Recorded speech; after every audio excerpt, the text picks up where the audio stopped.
And so here we are. I like fucked up my shoulder. I feel like I'm getting older by the day, by the second. My mother had given me, what is it? Vitamins for muscles, or vitamins for bones and muscles. And I'm like, dude, and these pills are ginormous. And I'm like, what the fuck is this shit? And she's like, no, you need to take it. And I'm like, I don't want to, but I feel like as I get older, I'm going to need to take some vitamins, right? For sure. How do you feel? I'm on the same boat. I mean, like, I never went. I played and did all this stuff all my life, but I never took vitamins. But now it's like I'm getting older. We all getting older. It's just taking vitamins. I guess it just helps us out for just an all day process. Temporarily, I don't know what it is. I mean, I want to say temporarily, long term. Yeah, I mean, I still don't know what vitamins do, but they give us some type of energy. I mean, I don't know if it's energy or nutrients for your body. It all depends on, I guess, the vitamin that you're trying to take. Yeah, right. There's a couple of them, right? Yes, there's a handful of, you get fish oils, you could get, this, that, and the third, omega-3, like all these things, bro. And it's like, the thing that I find most intriguing about this entire vitamin dilemma and market is that every single bottle says like not proven to significantly be a source of said vitamin. And it's like, how does that work? How are you going to sell me fish oils, but then tell me that like not scientifically proven to, so on and so forth. And like, the FDA really doesn't approve vitamins, but then again, FDA approves cigarettes. So what does that tell you about? Crazy, right? Yeah. Crazy. What does that tell you about the vitamins? So I don't know. Vitamins, my shoulders hurt. I'm getting older. I'm only 27. You mind me asking how old you are? 37. Okay. I just turned 10 years. 37 on the 16th of July. So. Happy belated, man. Thank you. And you celebrating? Where'd you go? Stay home. I mean, kids. Calm. The point of my life now is what I do, and it always going to come from my kids and my family. Like, that's how I finish off what I do, my music and everything. But I just had my first child anyway, so. Congratulations. Brand new father, dad gang on the hat, as you see. Yeah. That's fresh, bro. Where'd you get that? There's a website called Dad Gang. I mean, I'm not a dad, but do you think I should wear one? You can wear whatever you want. I could probably pull it off, right? You could. Dude, I wear like dad outfits on a regular, but I'm not a father, but I could be your uncle. That's crazy. Yeah, I could be your uncle. Yeah. But man, it's a blessing, man. I was a bad kid. So, and I ain't had my father. So my best thing right now is to be there for my child. And I got a boy, so it's, for sure, I just want to be there. It's like breaking the generational, I don't want to say curse, breaking the generational cycle. You want to provide for your son. You want to be there for your son. I think a lot of individuals within our, decade, maybe 10 to over and under, are like really trying to break that generational cycle. And it starts with our generation, your generation, so on and so forth. Dude, I just peeped your watch real quick because I didn't see it till now. And like, I'm a big watch guy, and that shit is fire, bro. What time is it right now? that is dope, bro. Yes. This one's cool. Sorry to change gears there, but speaking about time, guys, it is time. It is almost time for Atmosphere Music Festival, August 2nd, 2025 at the Ritz Theater. I have my physical tickets right here. All the artists have their physical tickets. Here's the flyer. Here's the banner. You know what we're doing. We're going to be at the Ritz Theater August 2nd. We hope to see you there. But today we are here for episode 145 of the Middleman Podcast, featuring musical talent, the man, the myth, my good man, Drob. Welcome to the show, man. What's up, man? How y'all doing? Thank you for being here. Prior to this podcast, man, I have heard your name before, so I just want to let you know that. So whatever you're doing, it's working well. Okay, because I've heard your name. You've worked with people who I know, who I'm closely friends with, like Methodonics. Yeah. Methodonics, I've talked to him about you prior to doing this show. He had great things to say about you, very positive things. Spoke heavily about your strong mindset. Very strong, very, very driven to do what you set out to do. Yeah. So Methodonics, man, young, cool cat. He's strong, definitely a great artist.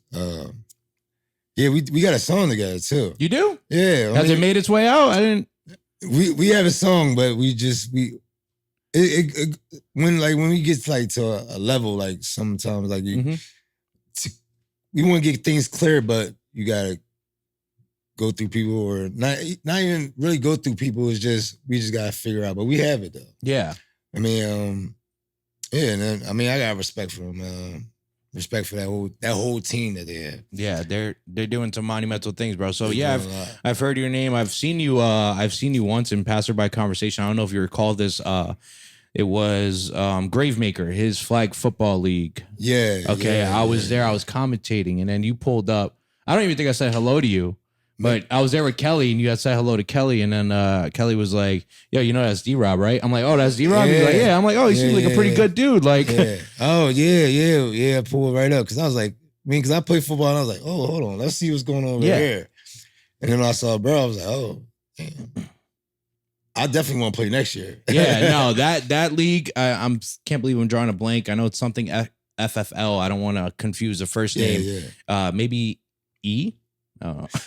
EFFL? I think it is EFFL. EFFL? Yeah, Extreme Flag Football League. Oh, yeah. That makes sense. Yeah. So basically, you had just mentioned that you played sports. We've had a conversation prior to the podcast, and you had mentioned that you were heavily involved in sports prior to making music, mentioned that you grew up in Philly. So let's hear a little bit about yourself, as to who you were before you made music and how you really got into it. So, I'm from Philadelphia, Frankfurt area to be exact. A little bit outside of Northeast. Went to a all Catholic boys school. Really? Wow. Yeah. All Catholic boys school, high school. Yeah. I thought that would be the worst thing for me possible. And just to any of the young people that's listening, just don't judge a book by its cover, because these schools, prep schools and Catholic schools and things like that, give you the best education for you to go succeed in life. And I mean, I'm not saying anything about public school, but it's just a difference. With if you're trying to go to college and things like that, these colleges, they look at schools like that to just to see like offering people scholarships and things like that. So my whole time there, I was ranked in the nation, like 10th corner in the nation. I was like 20th athlete in the country. Wow. And I went to football camps throughout my summer, throughout the whole time there. And I committed to West Virginia.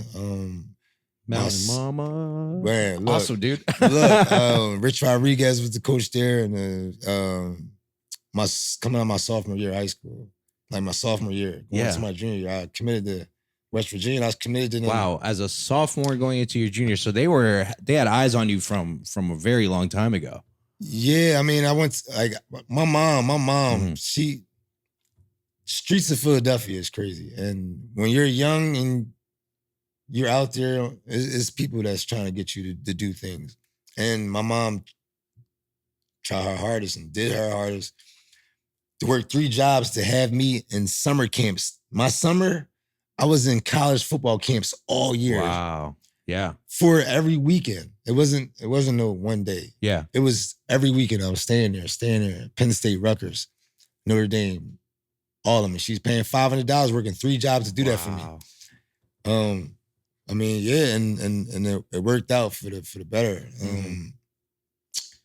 Yeah, it's, man, and whoever ever played football, like, when somebody started paying for you and your family just to go somewhere, visit a school, All-American game. I played in the first, the Under Armour All-American game in 2007. Wow. The first one ever. The very first one. Wow. That's awesome, man. Yeah, and I'm saying you're speaking to an all-around athlete. Man, look, it was and a lot of players on that team, Tyrod Taylor, Rod Gronk, Big Gronk. Wow, what? A lot of people. And that's Gronkowski. Yeah, and you were there playing with him. Bro, I could show you pictures. Wow. And that All-American game of him. And we still all cool to this day. And you build a connection with these people. Mm-hmm. And yeah, it's just a blessing what God put me through to where I am today. So you played ball for all of those years. You made it, in high school. You were getting ranked in high school. That's pretty insane. You were playing cornerback, strictly cornerback. That's it. Well, in high school, on signing day, so I was committed to West Virginia that whole time, and on signing day, my senior year, I decided to sign with Temple on Comcast Sportsnet. And set like this. That's crazy. Yeah. I was committed to West Virginia for 2 years. 2 years. 2. And on signing day, yeah. What made you change your decision there? I don't know if you ever heard of Noel Devon. I have not. Noel Devon is like he was a running back for them. It's like Deion Sanders' son or something like that, or he got adopted by him. And they wanted him as the starting running back for our class. Yeah, because everybody voluntarily wanted to make me a running back as soon as I got to college instead of a corner. Mm-hmm. They wanted to make you a running back? Yeah. Oh, okay. Yeah. So gotcha. I'm gonna just stay home at Temple. Let's see what Al Golden and Matt Rule. Let's see what all of them want to do. And that's what I did. Wow, man. Yeah. That's pretty insane. That's pretty insane, playing ball for all those years. So you started to play ball in college. And let me ask you this, like, why do you think you excelled so well in the sport? Was it your physical attributes? Was it your mental attributes? Why do you think you excelled? It's a tough sport, especially in that position, man. That's a one-on-one man on an island. Yeah. To excel as a cornerback, if you know anything about football, that is extremely hard. So I was just tough. I wasn't scared of nothing. I wasn't really worried about too much. And I played way smarter than the receiver. I play offense. So if I see something that you're doing, I'm lining up to you, I already know what's about to happen. Before you even think, I know what's about to happen. And I was better at offense than corner. That's why when I moved, as soon as I was already 165 pounds, playing running back in Division I level. And it was crazy. And and then I switched back to corner junior and senior year. I just knew how people lined up and knew. I was just so practiced, like so much on watching film and practicing that I already knew what people was going to do before they even did it. And I was in your face. Yeah, like someone like touching their glove or setting their hands. Anything. I watch on film if this guy if he's just lollygagging, like he's not about to do nothing. But if he's ready, he's going somewhere. And I'm a press guy, so I'm in your face and I'm talking. I'm talking all day. I mean, and it's more of like a film thing than anything. Like hard studier, just studied and studied and studied. Really wanted to get it. Was that always like a childhood dream to make it to the NFL? Was that something that you were set on early on in your life? Yeah, I seen my mom working so much. I was like, Mom, I need to buy you a house, and that was my main thing. Was just she needs a house, and I want to give it to her. You know what I mean? Yeah, exactly. And so you went to college and you were playing at Temple, and then I know you had mentioned that at some point you were practicing with Green Bay, like the Packers. Yeah. Okay, so you finished out your entire college football experience, correct? Yep. 4 years. 4 years. Temple, tailback, and cornerback. Corner. But Kick primarily, return, all of that. But primarily your position was corner. Okay. And then so after Temple, you had spoken to Green Bay Packers. You spoken to NFL teams. Yeah. How many teams hit you up? And why'd you go to Green Bay?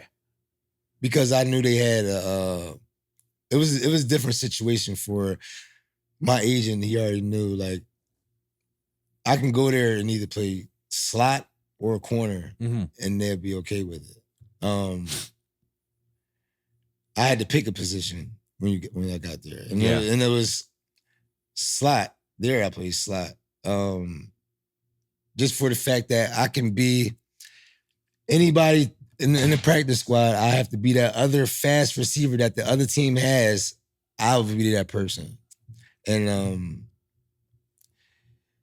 and people don't know. It's just, I mean, money is still crazy. Is to just be there. So like, and you're self-funding it essentially, because let me ask you weren't drafted, right? No. So it was like a walk-on free agent type of deal. Yeah. Okay. And it wasn't no. You said self. You said think it was self-paid, maybe, or you mean? Like a free agent. Like a free agent. Like walk-on. Like a walk-on free agent. Yeah, I mean, you could say that's a walk-on, but it's like teams. They show interest, but they already drafted people. So they're still your agent. Tell them, just like any of these other people. Like, did you enter the draft? I'm sorry to cut you off, but did you enter the draft? No. Okay. I got hurt. Oh, okay. So let's get to that. Senior year, yeah. Okay. So tore a rotated cuff and dislocated shoulder. Ouch. So when you're talking about your shoulder right now, it's like he's like, I get it. Yeah, and I still can't sleep when a lot of hurting. Oof. And get those vitamins. Yeah, so senior year, I really is entering the draft is if you're going early. I mean, senior year, after senior year, it's just you already can just be in there. You know what I'm saying? Yeah, because you don't have to. You can't play football at a college level anymore. So at that point, you're basically committing to the draft. Unless you get redshirted and then you transfer somewhere and they get the 5th year. Yeah, and it's just teams just show interest to you, to your agent, and you can pick the situation that you think is best for you instead of like somebody drafting you and you don't know what situation you're going into. Yeah, and you're just, you know what I mean? Yeah. So if you seen like how some people they'd be like, oh, the free agent here, and they had mentioned that they had other teams that wanted them to be on there, but the situation wasn't as better as that one. How stressful is that, man? At that age, at a very young age, to be putting all that, decision making on your own head to try to set up for your future with not knowing. I mean, it wasn't really that. I mean, it wasn't that stressful, but it's stressful when you get there.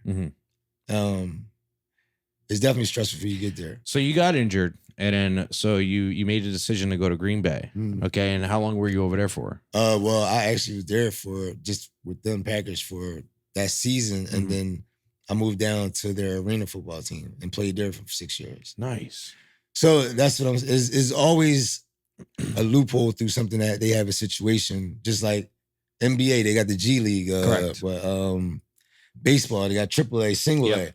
And you can always have a situation right under that they have connections for you. Because Ahman Green, I don't know if you remember Ahman Green. Ahman Green, that name does sound familiar. The running back for Packers, Hall of Famer. He was the head coach for that arena team. So that's sick. Yeah, it was all a situation where I could fall and still play football somewhere. And Wisconsin was crazy. Tell me, I've never been to Wisconsin. Tell me about the Cheesehead. What do we need to know?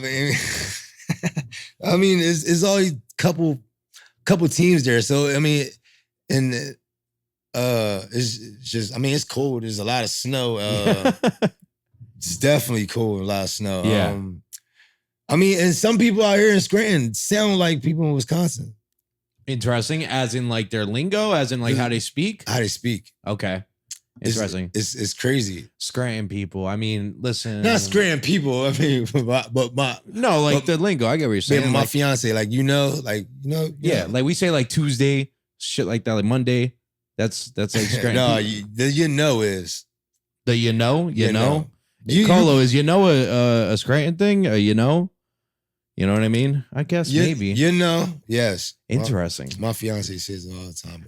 But you know that because you know that because you're not from the area, so I get it. Yeah, I'm not. I was born in New York, but I lived in Mount Pocono, and now I'm in Scranton. So it's next town over.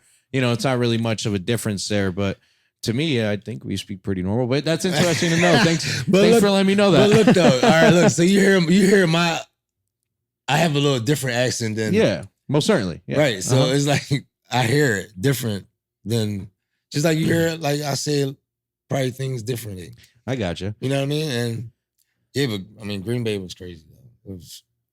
6 years out there, man. That's wild. And then so were you actively making music? When did the music start for you? Were you making music in high school, college, after professional sports? In between. In between. Okay. In between. When you got injured, baby. Not when I got injured. Okay. But it was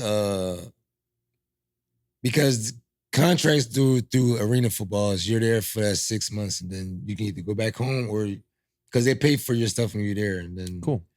When you go back home, I mean, I go back to Philly and my friend started rapping and he was good at it. He was doing well. He was succeeding at it in Philadelphia. And I took it upon myself one day just to hop in the studio and just do something. And I mean, it wasn't good, but it was. But I mean, I felt good about it. I still was listening to it. Go back to Green Bay, listen to it. Let people hear in the team, and I mean, that's how I really started. And that was like 2012. Damn, that's a long time ago. What was the premise of that song that you made? That what was it? Getting money, going to the strip club, stuff like that. Yeah. Stuff I was really doing at that time, man. Mm-hmm. I mean, I wasn't doing right with this money anyway. So it was like, I always believe that like we're not doing something right with something like gotta sit you down for a little bit and just let you realize, help you realize that there was a privilege. You know what I mean? Mm-hmm. Like getting these things or these things that I'm giving you to let you is a privilege right now. And if you're not acting right with it, I'm gonna show you that it's another side of this life. Mm-hmm. And that's what I really think happened. Like when I got hurt in the middle of this time, I wasn't doing right with money. I wasn't helping people out. I was cocky, arrogant. So how I am right now is complete difference because the situation I went through. And I would want to help people. I help people way more now. Just by anything. And that was a lesson that I believe that I needed to learn. Mm-hmm. So tell me, they say money is a tool. It should be viewed as a tool. I think as of recent, I've been able to kind of make the difference between that because I mentioned in that Atmosphere podcast that my entire life, the meaning of life for me at a very young age, because I've seen my mom struggle and, she had 3 boys and she would work overnight, countless hours, so on and so forth. And, I would just always want to, at a young person, just want to go make money and have all the money in the world. And, I thought that would make everything okay and make everything better. Now, as an adult, as I'm going through it, I'm realizing, okay, like, it's okay to spend money. Like, it's okay to like not always have it. It's okay to give it out because it's going to come back. You know what I mean? So, just going through those tools and resources, you were saying that God sat you down and told you, hey man, or showed you that I'm going to be able to strip this and take it away from you. And so he sort of did. What do you mean by that? Elaborate on that. Tell me more. You weren't spending your money right. You were doing up stuff shit. Let's hear about who you were, bro, because my audience don't know who you were. I'll tell you right here, right now, from the conversations we've had in the past. So, us sitting here talking right now, very put together, well aware, self-aware of yourself. And I've seen it. I've heard it through the music, the life, the story, but I want the people to really know what's going on. Yeah, I mean, just cocky, arrogant, young, spending money on things that I should have been. My family was there for me my whole time, and then and get to a certain point in life when you think that you don't really have to help nobody else when they was helping you your whole time it's just crazy. And so I basically was just doing a whole lot of cocky and arrogant stuff and not doing the right things with the money, as in going to strip clubs. How shouldn't I just tell my mom, hey, can I help you out with something? And do that. It's not even talking about this, having people come to games and flying them out, because people watch it on TV. I'm not even really doing that for anyway. But it's just that simple fact that I really wasn't helping people. People was helping me my whole life and doing things for me. And so now it's like it's just a complete 360.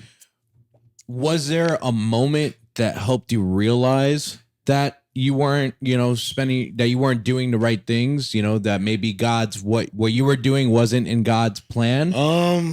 Did your mother call you and say, hey, I need to talk to you because you're being arrogant and cocky and you're effing this up? You're effing that up. Was it someone or something? What was the bottom low point where you were like, enough's enough, man? I need to change my life. When I was hurt, that too. I got into addiction. Okay. Let's get into it. Bad. I got into. May I ask what was a substance? Cocaine. Cocaine. Okay. Cocaine drinking. Snow. It's snowing. Yeah, I mean, yeah, that too. That was all in the same thing as in. I'm not saying God put me in that position to do anything like that, but I believe that he really wanted to show me a different way of life. And because I went to rehab, I'm listening to people and their stories through rehab. Wow, that's difficult, man. Yeah, I'm listening to people go through that stuff through rehab. And it's like things that you hear you see in movies, you know what I mean? And I had a good family, good life. I never heard like parents selling their kids and they doing this and stuff like. That's the stories you were hearing, kind of rehab. Oh my gosh! Yes, just to get that. Just to get that. I mean, and this is in Philadelphia. May I ask, where were you when you were in rehab? I was outside of Philly. Gotcha. Okay. Like probably like Malvern or something like that. Gotcha. But yeah, I mean so I was in rehab a couple of times, just heard people's stories and just seeing things in life and going through addiction and then you think you can really stop and you don't need nobody's help and everything like that. And then it gets to a certain point in life that you gotta give up. You gotta let people help you. Can I ask you what that point was? Or is it too personal? Nah. What that point was? Yeah. Man, I was asking people for money. Online asking people for money. Like people that I know. Yeah. And then when it gets out, ex-Temple football star player. Now this is on something. I mean, it's on somebody's website now. Now it's on Google. Wow. Ex-Temple football star scams people out of money. And then people write it. That's a real article that if I wanted to go look, I'd probably be able to find it. I mean, I hope you can't find it. I got to try to get it pushed off. Yeah, no, most certainly. But I mean, that was... I appreciate the transparency, bro. Like, this is some real shit that's going on right now. That has happened. It has happened. This is, years ago, but it just... This is part of my story in my life. That's what we're here to do. And that was crazy because like they put my home address on that article. That's crazy. What the crazy? I don't know how you got my address, but that was crazy. Is that even legal? I mean, that's fucked up. And it was wow. So and then when your sister in Tennessee can see something about that, and then now you gotta figure out what you want to do in life now because everybody know now this is out there. Is out of my control now. So I go to rehab and start my journey on being sober and what I want to do in life now. And how long were you in rehab for? Is it like 30 days? Something like that. Okay. 30 days. I don't know 30 days. Okay. Sometimes it could be more, but I mean that was just one time. And one time. So was there multiple times? It was multiple times. Wow. I mean, I wasn't ready. I wasn't finished. I mean, I thought I was, but I really wasn't. Dude, this is dope. Like the way you're just fucking putting this together, man. You know what I'm saying? Continue. Yeah. I wasn't. I thought I was finished, but I really wasn't. And I had to go back to rehab a couple of times until I really let myself know that I'm done and I need to be done. And yeah, I mean, that was probably what, a year and a half or 2 years of doing that. Wow. In and out, in and out, in and out. And that puts a pause on your life. That puts a pause. Super pause. Mm-hmm. Like can't see nieces and nephews. They see me every day. Where's uncle? Can't talk to me. Where am I at?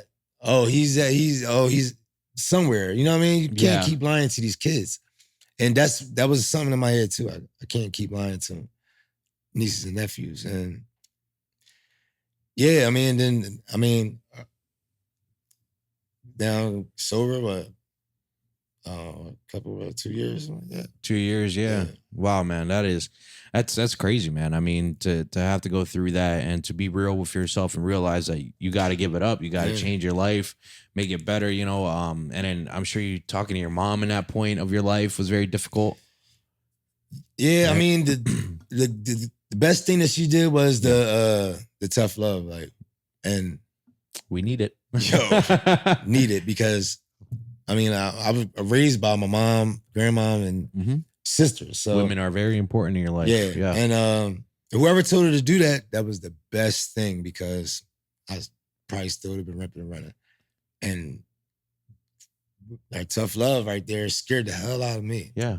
And made me want to go on. Well, good for you, man. I'm proud that you were able to take that step and clean your life up. And although it took about 2 years, man, that is a testament to how dedicated you are to making your life better because you wanted to. You know, you need the people around you saw what was happening.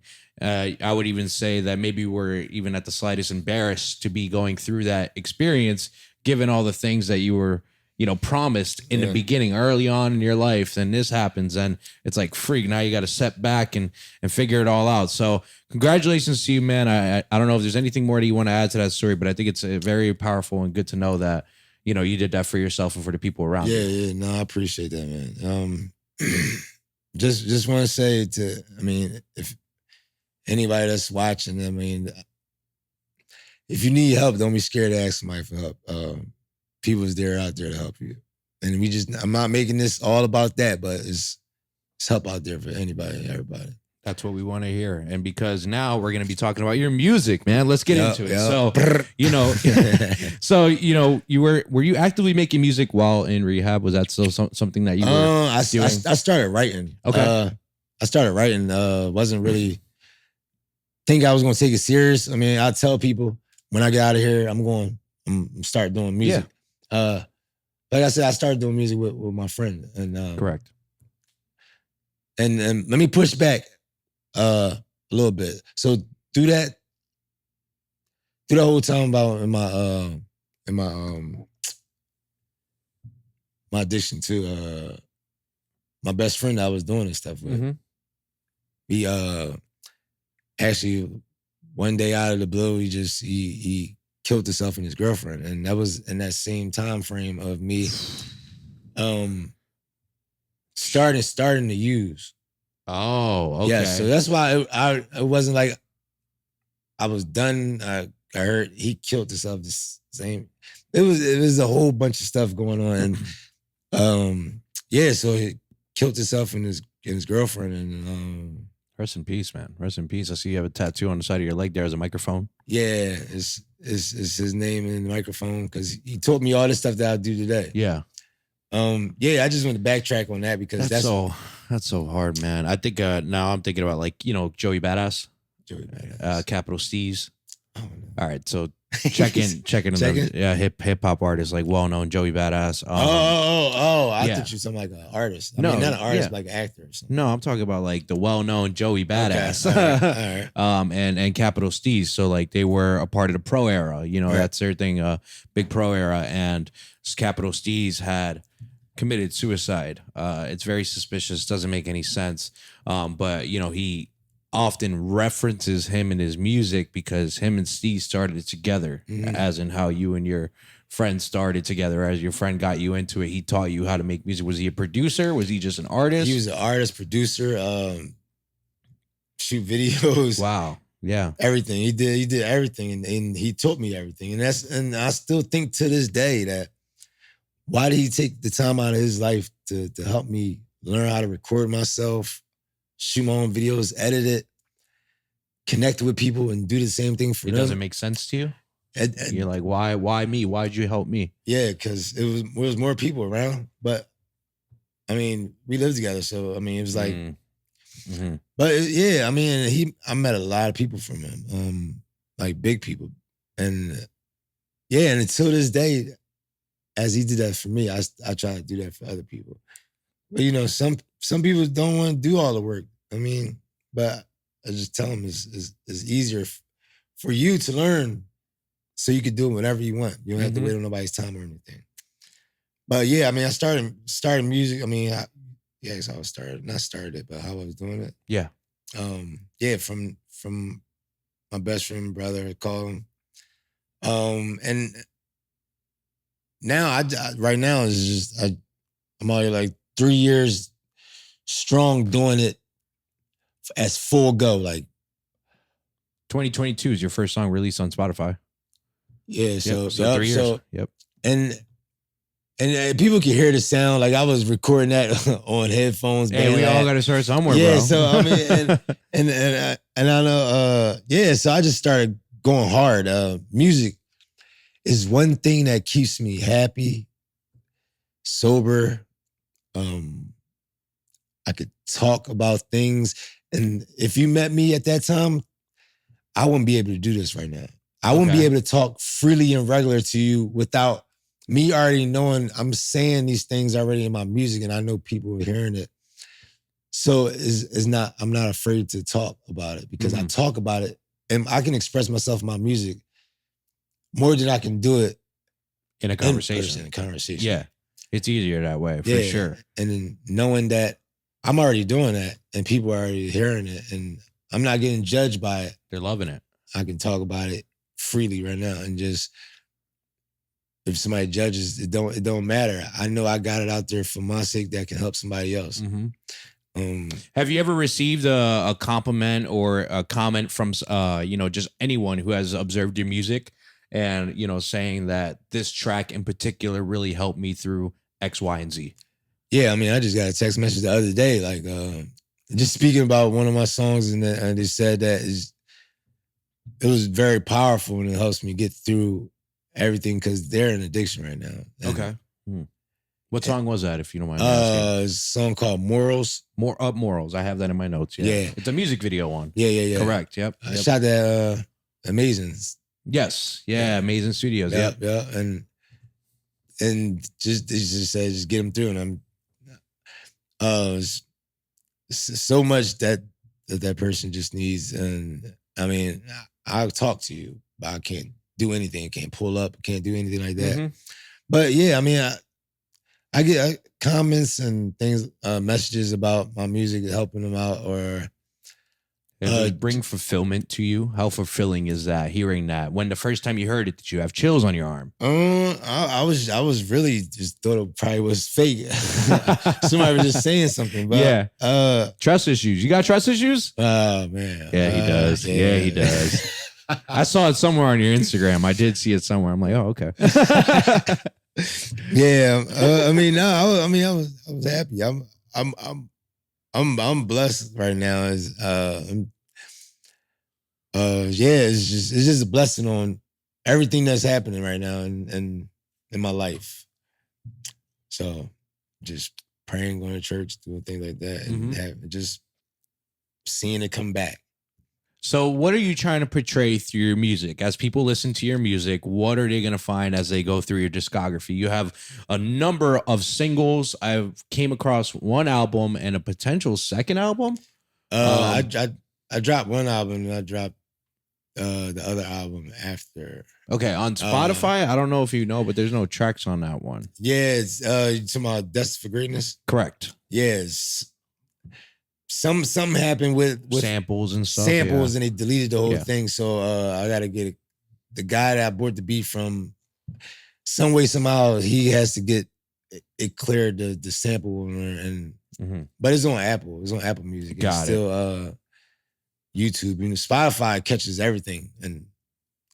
But I mean, I just want people know me as for telling stories and just speaking about stuff that other people don't speak about. Yeah. And yeah, I mean that's really about it. And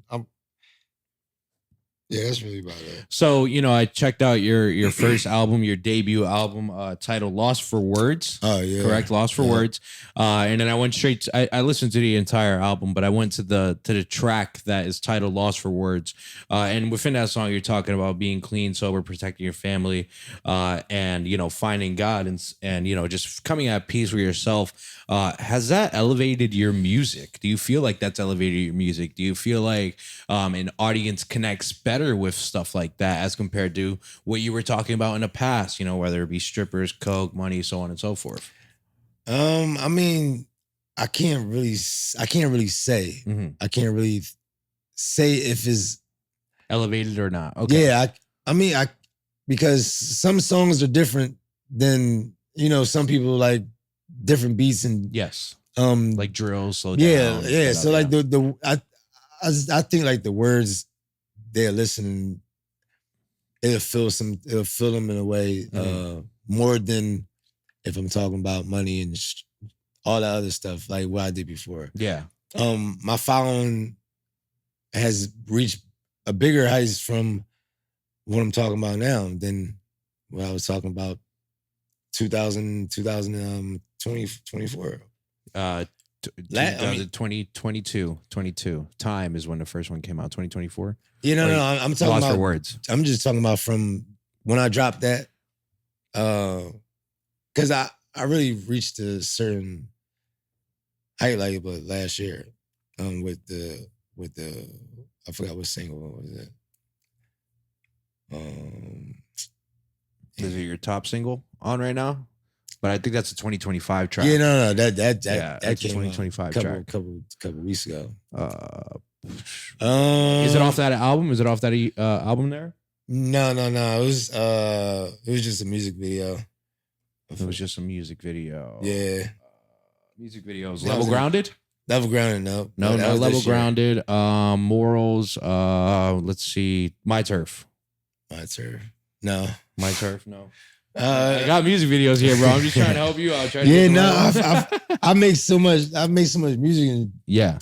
But either way, it's just I think how I'm talking and speaking now is complete feel for people that's following me than what I like any other stuff that I can put out, because I will put out a song on my story and then I will put out a song that's differently and I'll tell them to rate it, or would you want to drop this, and I see the numbers on it and I know my fan base and how I need to move now. Present it. Yeah, exactly. Yeah. What they like to see, what they like to hear. Yeah. Let's talk about that album a little bit more. Lost for Words.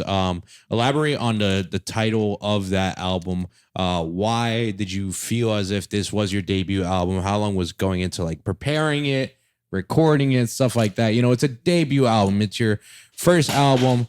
What did you want people to perceive of Drob while they were listening to that album? Just Lost for Words for these songs that you about to hear. You're gonna hear some stuff that you're gonna feel. And what was your personal favorite track on that?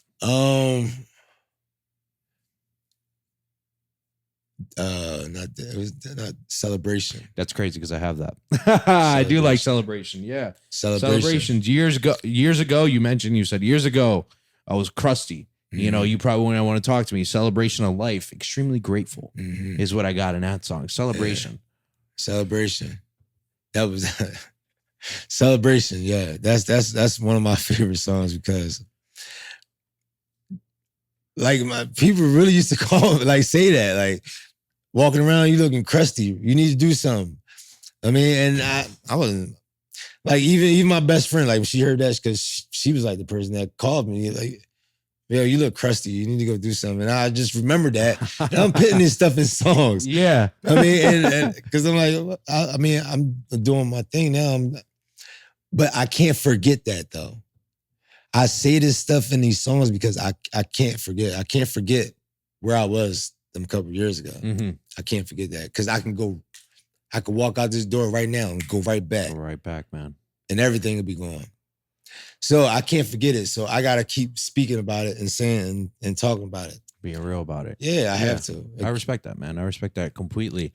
Celebration, that is a great song there. Like I said, in that song, I could really feel how grateful you were. I could understand how grateful you were to be where you are now as compared to where you were in the past. To think that a friend and people in the public would have told you that, yo, you're not looking so hot. And you took that and you ran with it. You understood what it was. So you decided to make the change on your life there. So I respect that, bro. I respect that completely. And then so Lost for Words, you did that album and, it went really well. The public perceived it. They enjoyed it.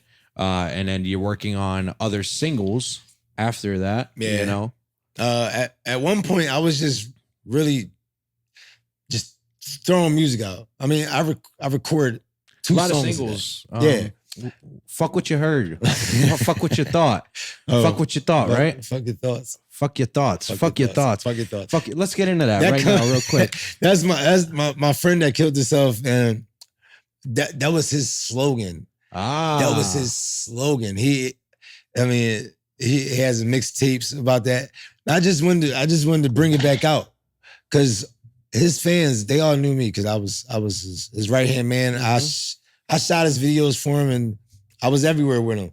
So I just brought it back out just for just for his sake, and like if anything made money for it, we would put it towards suicidal prevention. Yeah. Mm-hmm.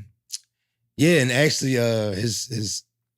his ex-girlfriend, and she's about to start up something like that. Sells his old stuff and give it to his suicide. Wow. That's crazy, man. Yeah, and so fuck your thoughts. That's his slogan. It's not really nothing to like saying fuck people's thoughts. It's just like a little funny little matter on what he used to say, and I just wanted to make a song about it so people still remember him, and still remember what I'm doing, who I'm doing this for. But there's multiple parts too. Part 1, part 2, part 3, part 4. I know. How did you record them all in one day? Did you revisit the topic on different days? How did you go about recording that?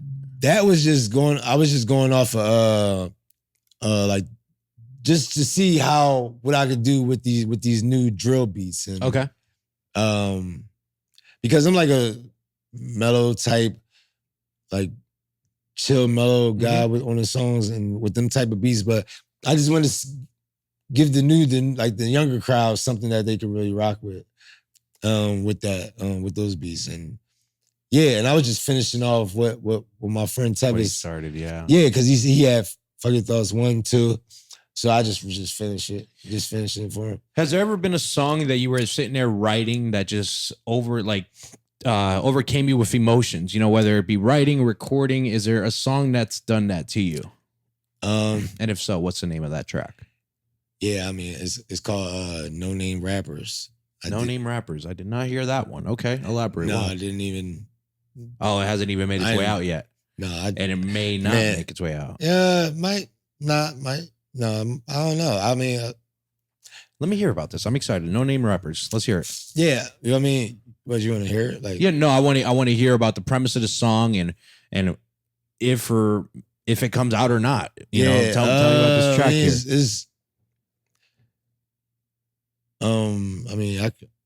I could probably spit it. You can hear it. Yeah, if it's just elaborate on it. Just elaborate on it. With no beat, it's gonna sound a little weird. But so it's like just talking about like just some people like why dissing me and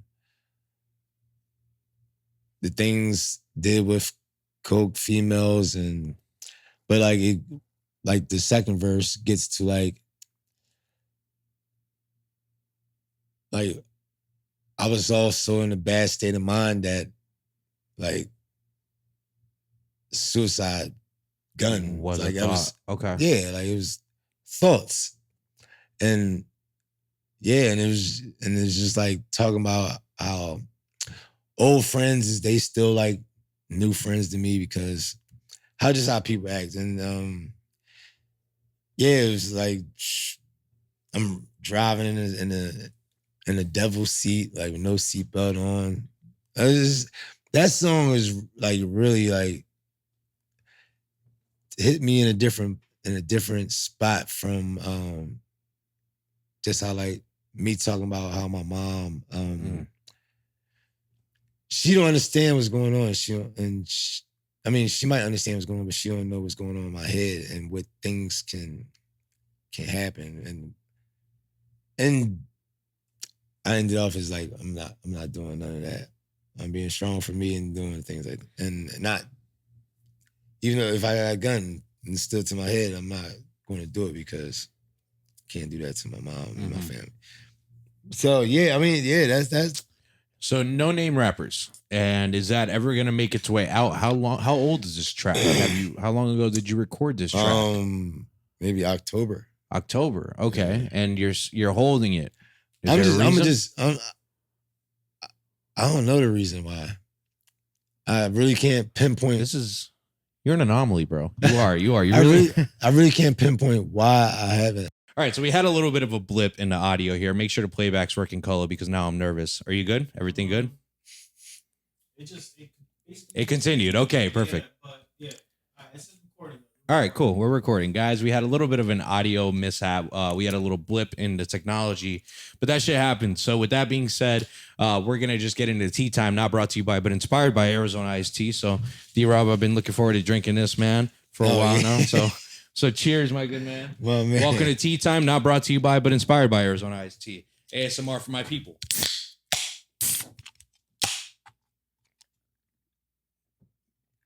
Shout out Nezo, our lovely audio engineer, answering the phone exactly when I needed him to. It is his birthday today, and if it weren't for him, we may have lost his podcast. So if you're looking for an audio engineer, please tap in with my guy Nezo out there in Penn Argyle, doing it big. So this is Tea Time, not brought to you by, inspired by Arizona Iced Tea. Mr. Rob here, I need you to pick a question out of this teapot here and then hand me the paper. We'll read it aloud. We'll see what today's Tea Time question of the day is. Here we go. All right. You like that one? You like that paper? Yeah. All right. I agree. I thought it was two. I had to look at it. I was like, is that two? Here we go. Oh, this is a phenomenal question. I love it. All right. So the Tea Time question of the day is the glass half empty or is the glass half full? Half full. What? Half full. It's a real question, okay? It's all about perspective, right? I think with this question, you get a read as to how people think. I think it's a psychological, philosophical question. Is it half empty or is it half full? How do you view your lifetime? Did you use a quarter of your lifetime or do you still have 3/4 of your lifetime? You see what I'm saying? 3/4 of my life. You still got 3/4 of your life. And when you're at halfway, when you're at the 50 mark point of your life, is the cup half empty? Is your life half spent, or do you have half of it to go?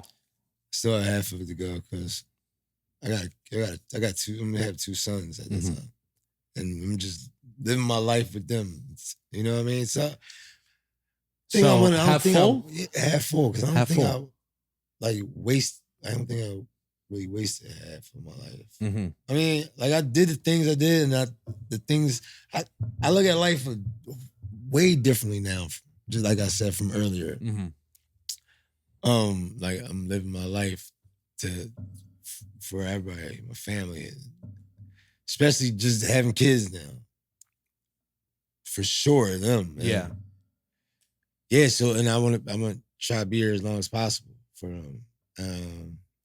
Yeah, so I'm out. I mean, wasting. And it's not the half. We just the half empty. Yeah, it's not like that. I wasted half of them. It's not half empty. It's half full for you. Yeah, I would agree with you. I'm one of those half full guys because the way I look at it is, to think of the cup being half empty. You're complaining about what you don't have. You should be looking at it at what you do have. Yeah. So that's the way I look at it. Right. It's half full. And that's half of the stuff that I have already. I just need to get the other half. You just need to get the other half. But if I'm looking at it half empty, I'm like, I'm ungrateful for what I already have. Yeah. So that's my answer to that question. Colo, Mr. On your phone all day. What a terrible audio engineer we have here. What is your question? What is your answer here? Is a cup half full or half empty? I look at it as a half full. Half full? Why? Yeah. You want to elaborate? Yeah, because every day we're on the path where we're just filling it up a little bit by little. So, I'm never looking at it as empty. Always as I'm almost there, I like that. I like that. Right? That was deep. So ask yourself that. Ask yourself that question. Is the glass half full, half empty? Ask your friends. Ask your mom. Ask your dad. It's all about perspective, in my opinion. I think in that question alone, you can get a little bit of a read of how people think and how they view life as, in a glass cup. If it's half full, half empty. But with that being said, that was a tea time question of the day. Cheers, D-Rob, my good man. My man. Appreciate it. I'm going to ask people that question now. Go around ask people the question. That's how you have to do it, bro. That's how we have to do it. I love asking people questions. I think The other day I was working the door at a Christmas in July party at the Loft here, located in downtown Scranton, because he asked me to give him a hand. And this one guy, I was just like, he was like wearing a cowboy hat, fucking boots, it was line dancing and everything. I'm like, it's like, yo, bro, I mean, I don't know. I look at you and I'm like, you got a story. Like, what's going on here? Like, and that's what it is. And I learned that he's from Jamaica, and he met his wife through this line dancing thing, and he really enjoys it, so on and so forth. I'm like, oh, okay. So, just ask the question of the people that you see and you find interesting, man. It's always it's always beneficial. So, 2025, you have released a handful of singles here. Let's see. I got a handful of them that are written up. Destined for Greatness. Meant to be. That's your newest track. Yep. Correct. Talk to me about Meant to Be. Talk to me about the evolution of D-Rob. Like what type of songs you're trying to put out in 2025? It's more still just speaking on either past life or the life that's going on right now and present. But Meant to Be is more of a just me talking to people and they're listening to it, and they're also thinking to the other person, because it's like meant to be is blind to see, and it's just letting people watch. Like, don't think everybody's for you, and you gotta know them first and trust them, because you might be too blind to see that they might not be the right person for you. And that song is really about that. That song is one of them uppity beats. I have drill written on the side. Uppity beats. But I switched it to like that type of song. Like, get to know the people before you start getting in things with them, because end of the day, if you don't know, they might not be that person that you really thought it wasn't, and they ain't meant for you.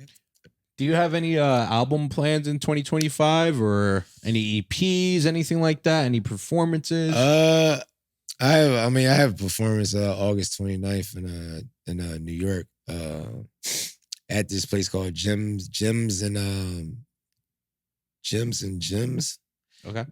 GEM, like that Gems. Gems, got it. Yeah. Gems and Gems. That's in Brooklyn. I just actually dropped a song. I think it was like 2 weeks ago. It's called "Get It Back." Yes. That came out after Meant to Be. Mm-hmm. So I mean, and I just changed my whole formation on how I drop music now. I'm trying to promote music till at least 6 months. I'm trying to let people get to know the song first. When before, anytime I get done the song that same day, I'm dropping it. I'm pushing it out. And I didn't see that wasn't working for me. I see this is working for better.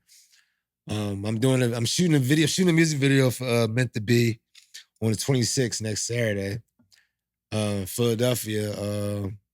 And I'm just keep promoting that song, just keep the ball rolling and see where it goes from there. No, it's definitely the way it should be. I mean, if you're pumping out a bunch of songs, it's hard for the people to like sit there and, digest it, really understand it. So for you to like slow down and try to really, the same song presented in multiple versions, whether it be visuals, like a music video, the lyrics, just a photo in the song, like, the more and more people hear it, the more and more they're gonna start like putting it to their playlist. I've learned that myself, seeing that the more and more people promote the same song but in different ways, seems to be extremely successful. So I think you got a great plan there. But before we wrap up the show here, because we're gonna get ready to sign off the air, I usually give the floor to my guests. So if there's anything that you want to say to the people watching at home, this is your time, man. The floor is yours. I just want to say, be strong. You be successful. Everything that you're going through and everything that's happening in life is all just a test. And you can get past that test.